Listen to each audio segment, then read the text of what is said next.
Welcome, curious minds, to the deep dive. Ever wondered what it's like to just No. know what you want to do? Yeah, like with absolute certainty, what you want to do with your life from, I don't know, middle school. Right. Kind of early clarity. Exactly. To have that one passion just light the way for everything else. Imagine that. It's pretty rare. It really is. Today, we're diving deep into the story of Wings, a game developer whose path was basically set before high school. And based on the materials you've shared, what's really useful for you, listening, is seeing that advantage of knowing what you want early and then actually doing it. Definitely. Okay, let's unpack this. Yeah, looking through the articles and his own reflections, it's fascinating. This wasn't just a hobby fading away. Yeah. It really became this lifelong guide, from playing The Legend of Sword and Fairy back then. That specific game. That one really struck him. And now, 13 years deep in game development. It's quite the consistent path. Amazing consistency. So our mission today, let's explore the choices, the philosophy behind it all. Those key moments. Right. And crucially, what you can maybe learn from someone who actually lived out their childhood dream and keeps evolving it, actually. Which is maybe the most interesting part. It didn't just stop. Exactly. So let's rewind. Middle school Wings, he's playing games like Sword and Fairy. Captivate. And it's not just fun, right? It's deeper.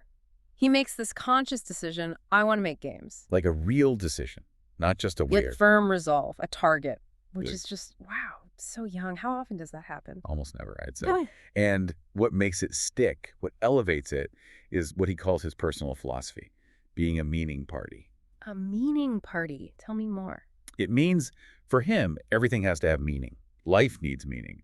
It's not just a nice idea, it's the engine. The engine for motivation. Exactly. He actually said, you can't live without a goal. You always need a long-term goal to pull you forward. Otherwise, life feels quite boring. So it's not just about a job, it's purpose. Anchoring your whole life. It's like a self-generated resilience system. That's such a huge contrast to, well, most people's experience, right?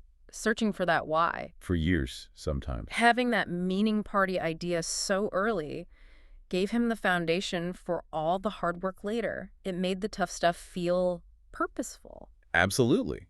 That seems to be the case. The sources suggest it was his compass. So when things got difficult, That conviction kept him going. It wasn't just making a game, it was contributing something, creating something that might resonate with others, like Sword and Fairy did for him. that internal drive must have been crucial. Invaluable, especially in demanding fields. You probably see that in your work, too. Oh, for sure. Speaking of demanding, high school. This is where that philosophy got tested, right? Definitely.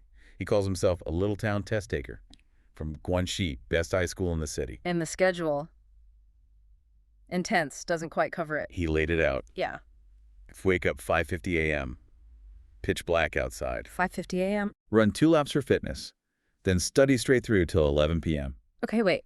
Running laps at 5:50 a.m. if we're studying all day? I don't think I could function. It's extreme. Yeah.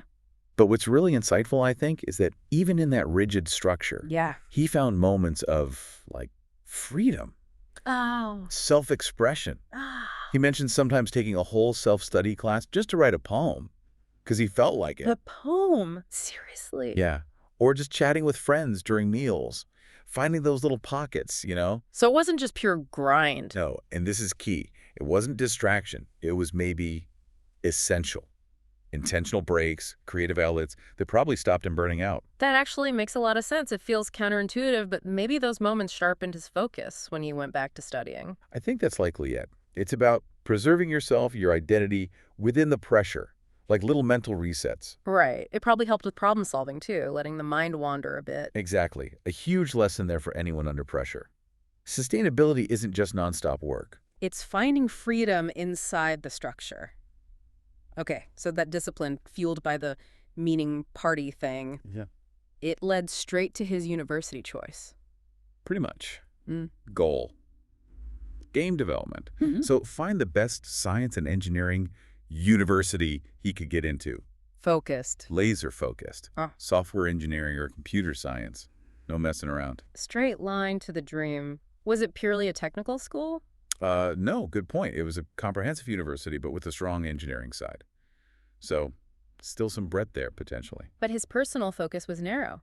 Extremely. That ambition acted like a filter for every big decision, which, when your goal is that clear, is a massive advantage. Okay, so he gets to university. Didn't really know what to expect, he said. Yeah, not many preconceived notions, Yeah. but he found it offered way more personal freedom than high school. Which must have felt liberating after that high school routine. Oh, absolutely. Like night and day, probably. And this freedom led him to give some advice. Critical advice, yeah. For Yeah. future students. Self-control. He basically said, if you can control yourself, you are free. You can achieve many things. But if you can't control yourself, you will feel you have wasted a period of time. Freedom through self-mastery, not just lack of rules. Exactly. Very relevant for anyone stepping into less structured situations. University, first job, anything like that. He also looked back on his own time, didn't he? Admitted he wasted some time. He did, which is really relatable, I think. Totally. But he still saw value in things like student clubs, the experience, the friendships, learning organizational stuff. Even if he regretted not doing better in his actual courses. Right. His main regret was apparently not acing the professional classes more. It shows that even super focused people have trade-offs, you know? Imperfections. It's not a perfect straight line, even for him. Not at all.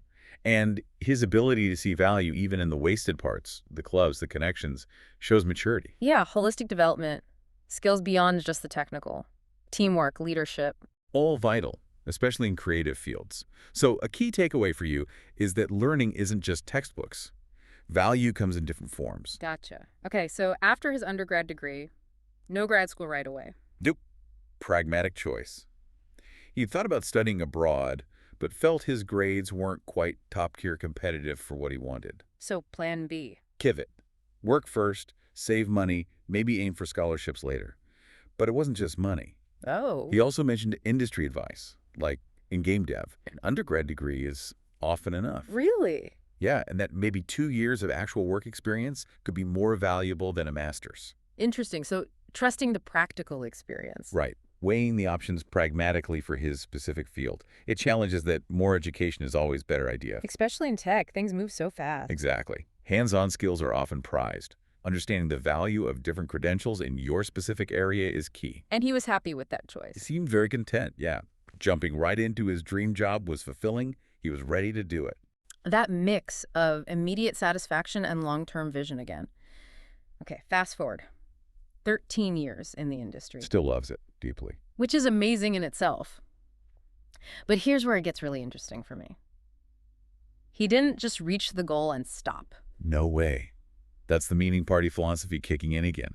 Goals evolved. How so? Initially, it was like, make a fun game, players recognize. Simple enough, right? Sounds like a good starting goal. But then his leader challenged him. Okay, what happens after you do that? Pushing him. Totally. So the goals got bigger. From make a fun game to make a game that shocks the world. Wow, big leap. And then even beyond that, playing the most important role in a world-shocking game. So not just being part of it, but leading it. Exactly. It really makes you think, how do you stay driven when you've already hit what felt like the peak? Yeah. For him, it was always finding a higher peak, continuous escalating ambition. Always climbing. But Yeah. is there a risk there? Like never feeling satisfied? Burnout? That's a fair question. For some, maybe. But for a meaning party, the meaning seems to come from the striving itself. The process. Yeah, and the impact.